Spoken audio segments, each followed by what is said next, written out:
good. Looks beautiful. Yes, it's good.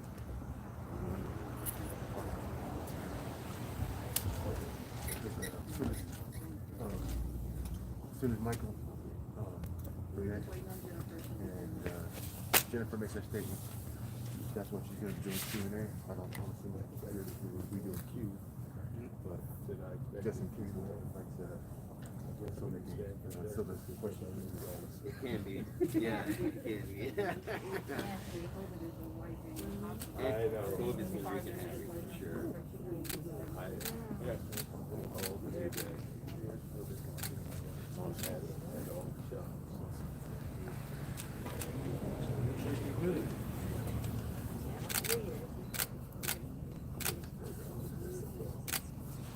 Yeah, for now.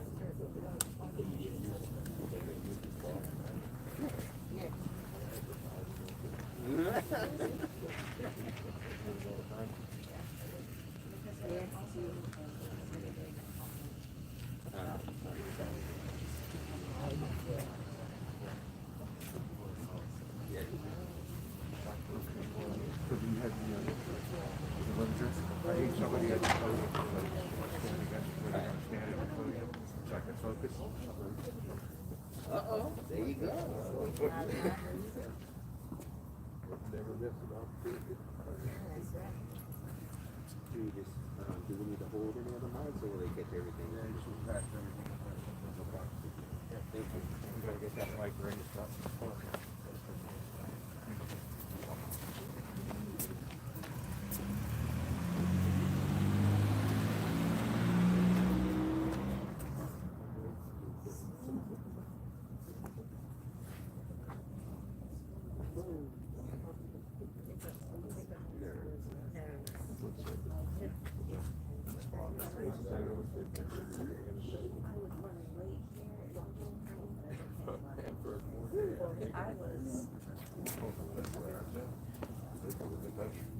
Yeah.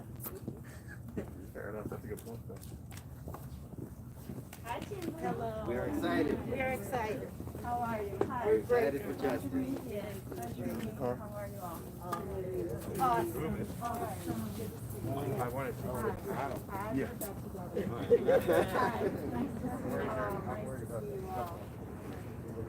Sure, we're outside.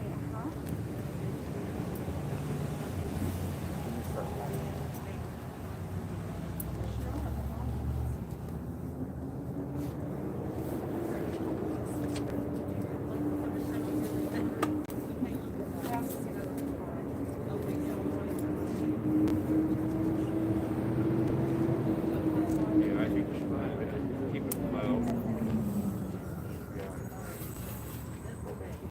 Oh my God. That's a good point.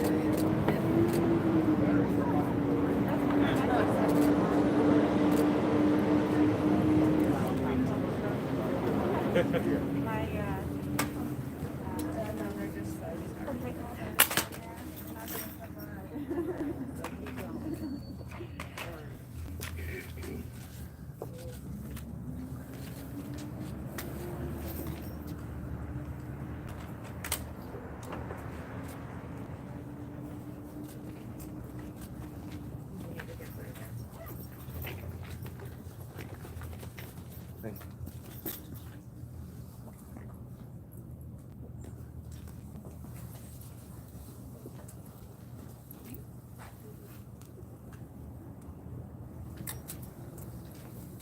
We waited for you to be able to get that up.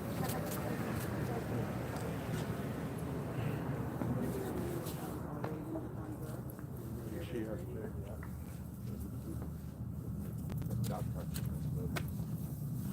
That's it, right there, Joe.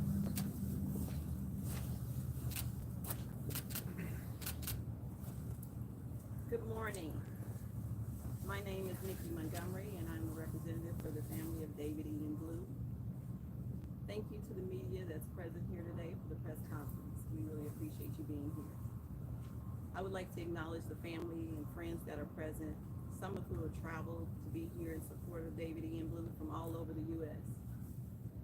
It's a great day when people get together for a cause bigger than themselves. Unfortunately, in this instance, The cause is related to an innocent man who has been sentenced and charged for a crime he did not commit.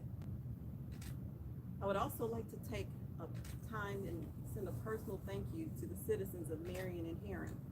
Since our team has landed, we've met some of the kindest and most thoughtful people I've ever experienced. Much like David Blue, the people of Marion have exhibited great moral character, and I am confident that once they learn about David and his case, they will see that a real injustice has occurred regarding his conviction. You will now hear a statement from David Blue's brother, Dr. Michael Blue, on behalf of the family, followed by a statement from David Blue's attorney, Jennifer Bonjean, from the Bonjean Law Group, and then we will take your questions. Thank you.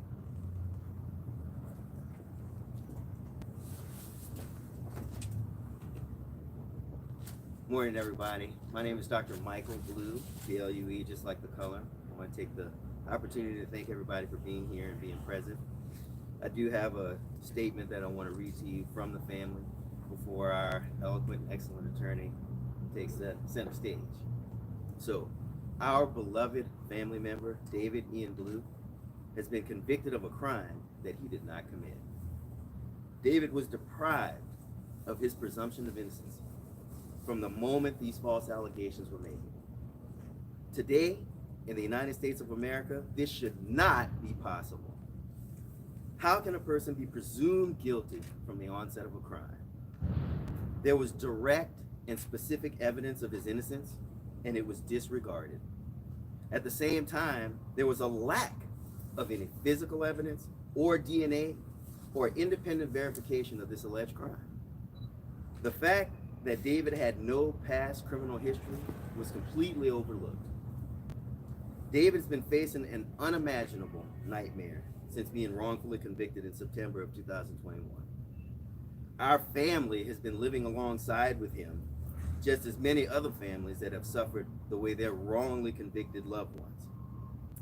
There are studies that estimate approximately 10,000 wrongful convictions in the U.S. each year, according to a 2012 Criminal Law Bulletin, and that was 10 years ago, and this still goes on today. According to the National Registry for Exonerations, African Americans are only 13% of the American population, but they make up the majority of innocent defendants wrongfully convicted of crimes and later exonerated. This system is still broken. With unreliable witness testimony, false accusations, the role of racial bias, ineffective assistance of counsel, inadmissible evidence, and the list goes on.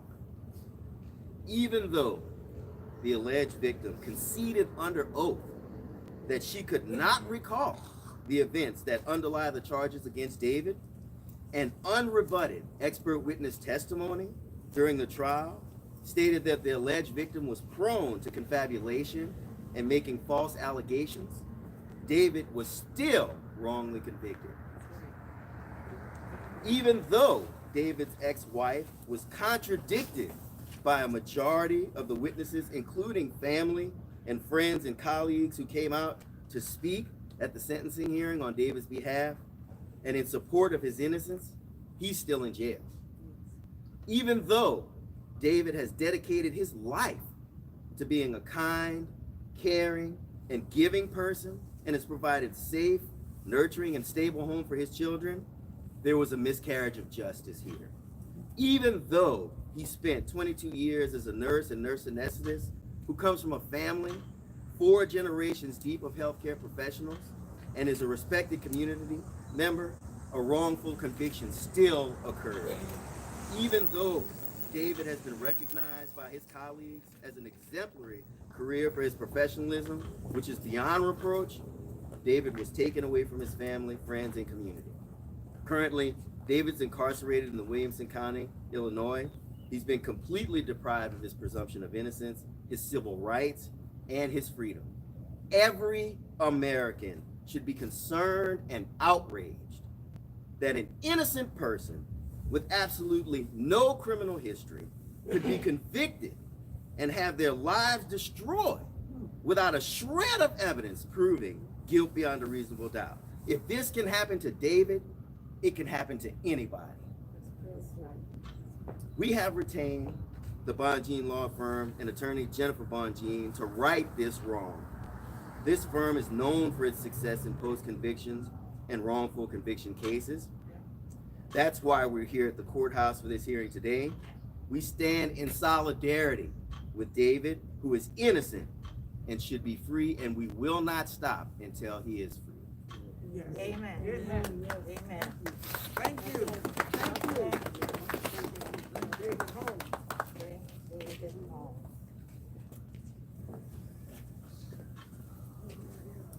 Well, I want to thank Dr. Blue for those comments, and I 100% concur with that. So does somebody else, okay? Yes. So, yes, it's true. David Blue is factually and actually innocent. It's not just that he didn't get a fair trial, because he didn't, and we're going to discuss that today in court. The trial contained cataclysmic errors that deprived the truth from coming forward. But he is factually and actually innocent. And we know this. How do we know this? Because the evidence that did come in at trial showed it. And I want to say this. David's adoptive daughter is a victim. She's just not a victim of her father. She is a victim of extraordinary childhood trauma, and now she's a victim of this system. And that is tragic. What we do know is that there was testimony from this young woman where she admitted, and not under some harassing, hard cross-examination, but a gentle cross-examination, a very kind of cross-examination, when she was asked the simple question, honey, do you remember, did you even remember this really happening? And she says, no, I do not. And then the state got up and said, oh, but you remember your father doing all these things, all this stuff. And she says, oh yes. What this should tell us is we have a highly suggestible child who will bend over backwards to please whoever is questioning her. And what does that end up with? An unreliable allegation. I don't even like to call them false allegations, because that suggests that there is a child who is maliciously lying out there. What we have is a highly suggestible, eager to please child who, and you don't have to be all that sophisticated, you don't have to be a psychologist to know that this is how wrongful and unreliable allegations get made and how people get wrongly convicted. And make no mistake about it, there was not a shred of corroborating evidence. And on this evidence, he should have been acquitted. And we are hopeful that this judge will recognize the error of her ways and that she will right this wrong. But even if she doesn't, we have a lot of errors to point out that went on in this trial. This judge considered evidence that, I won't even call it evidence, she considered material and documents that were never even admitted into evidence. This is such a significant, a fundamental and structural error. It happens so infrequently. We had to go back to like the 60s to find the last time there was a case that this happened in, okay? It is fundamentally and structurally wrong. Judges can't just go into the back of their chambers and rifle through papers and decide whether they believe and conduct their own investigation. That's not how trials work. You've got to take the evidence as it comes.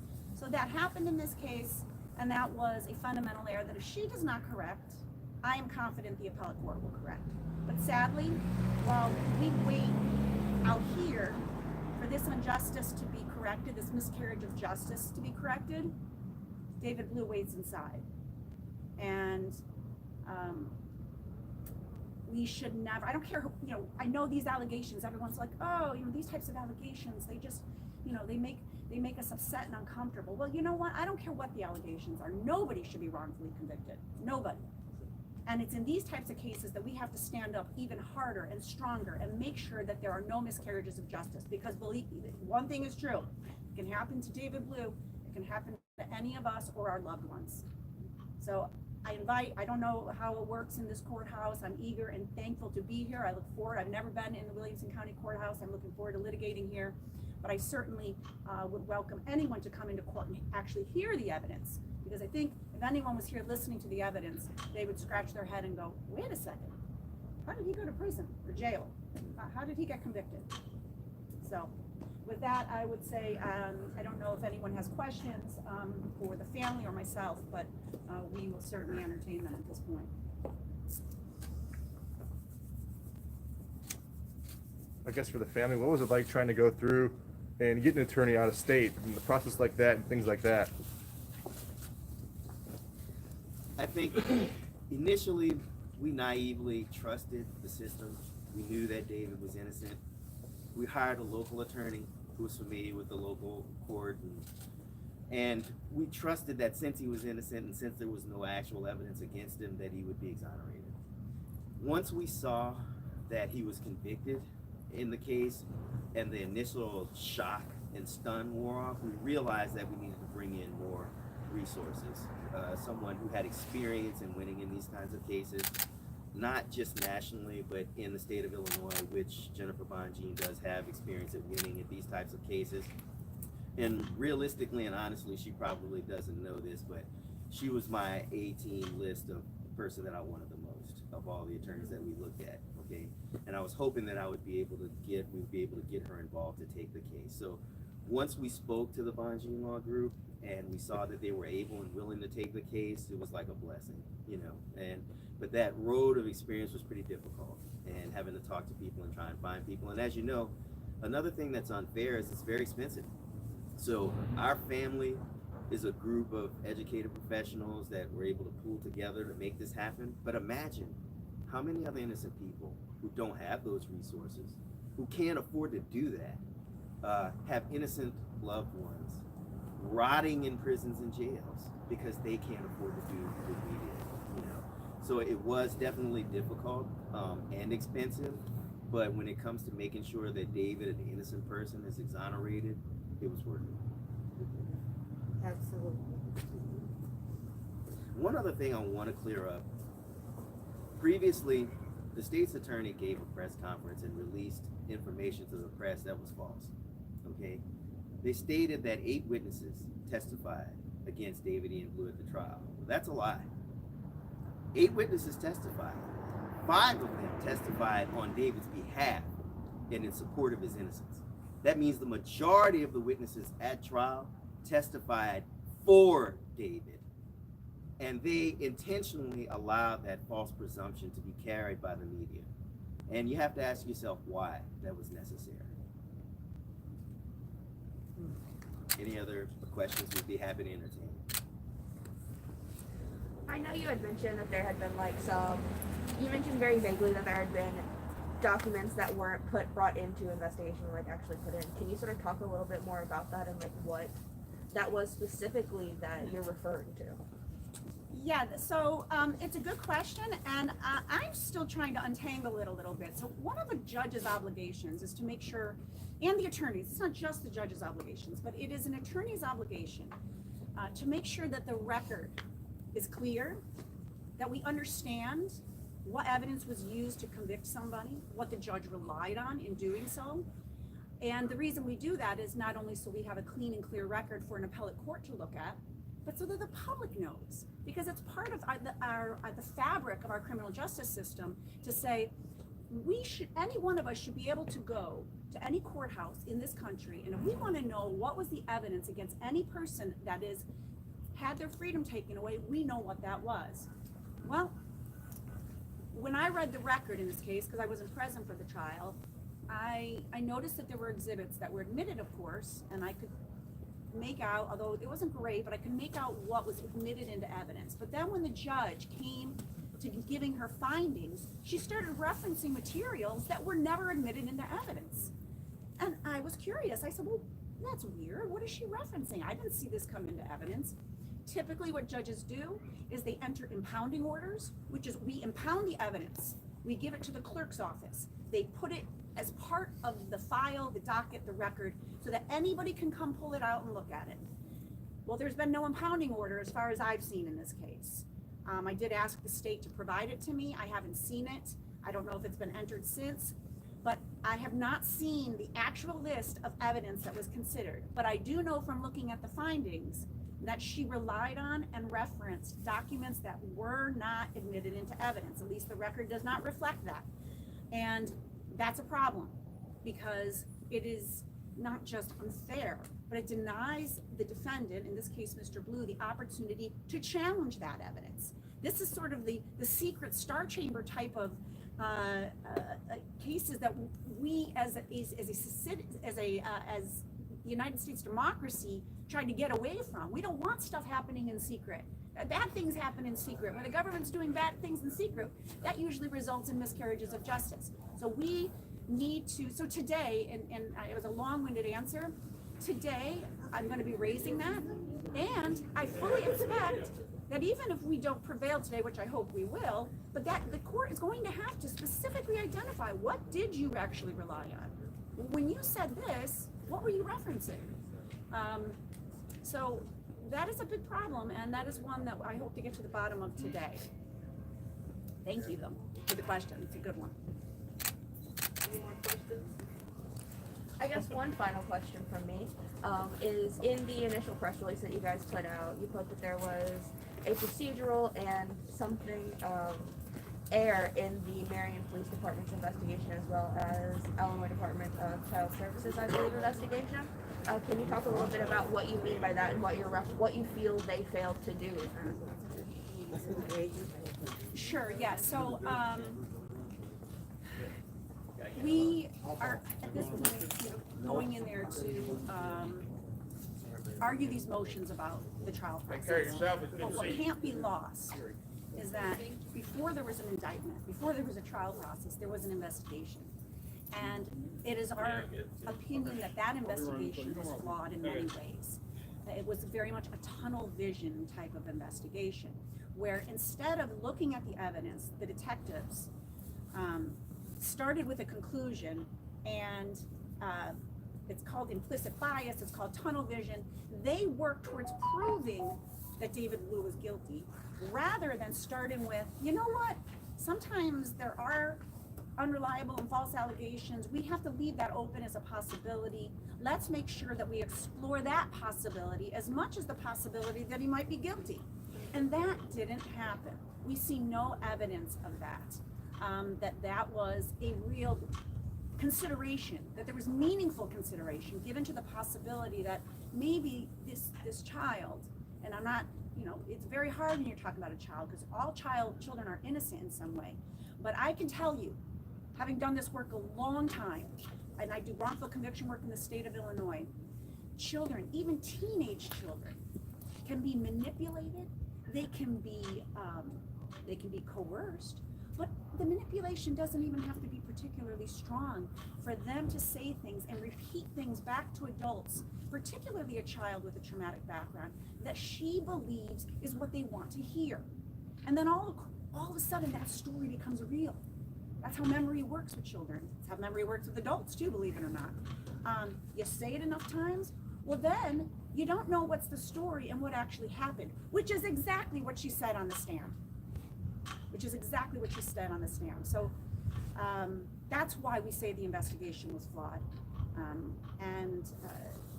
I believe that had they considered that possibility of that this allegation wasn't actually a reliable allegation, we might not have been here in the first place. They would have actually investigated. They would have looked.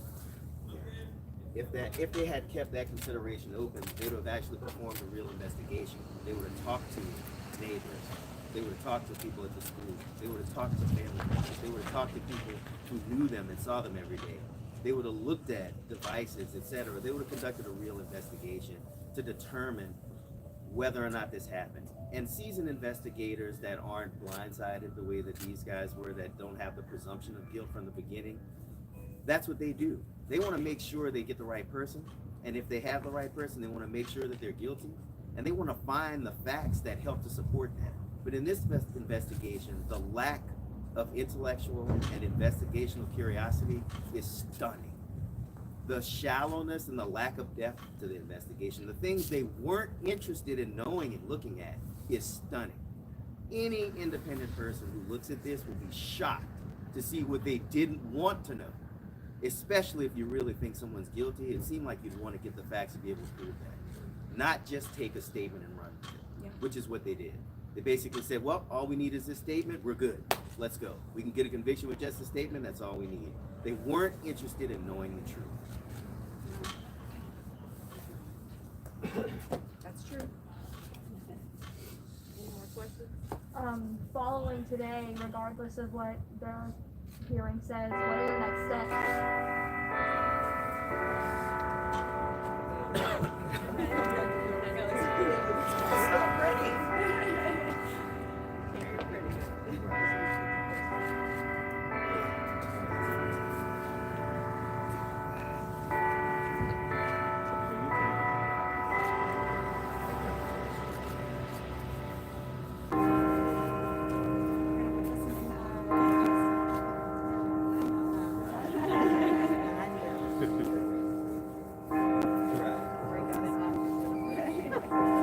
My family's actually from Pekin, Illinois. This is a little known fact to people. I don't know how far Pekin is from here, but can't be too far.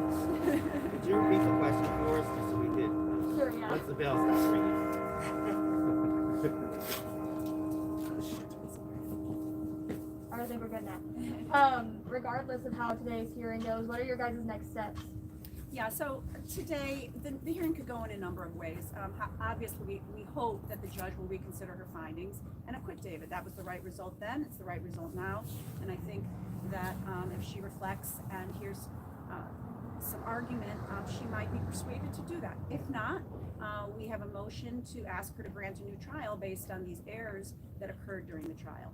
And we believe that there's really no reasonable jurist could say that this was an appropriate trial where admissible evidence was considered. And short of that, then we go to the appellate court, and there I'm confident that this miscarriage of justice will be corrected if it's not corrected here today. But hopefully it is. I have faith. We all do. We all We do. have time for one last question. Why was David's trial a judge trial and not a jury trial? So that's a good question. That's because David waived his right to a jury trial. That's my understanding. He did so at the advice of his attorney at the time. In hindsight, I try not to Monday morning quarterback because I'm both a trial attorney and an appellate attorney. But appellate attorneys were supposed to be Monday morning quarterbacks. And there's a question about whether or not common sense was really sort of the key to this case. And I think a jury, I believe in the people of Williamson County that they would have gotten the right decision. Let me say that. But that was a decision that was made, and it's his right to a jury trial. It's also his right to waive one. So, thank you for your questions. Thank you, everybody. The judge is on the bench waiting for the legal team.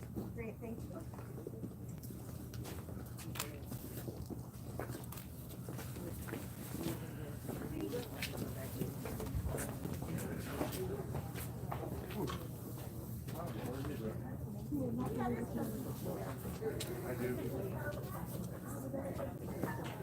I'll probably wait because you're going to stay with him first as well.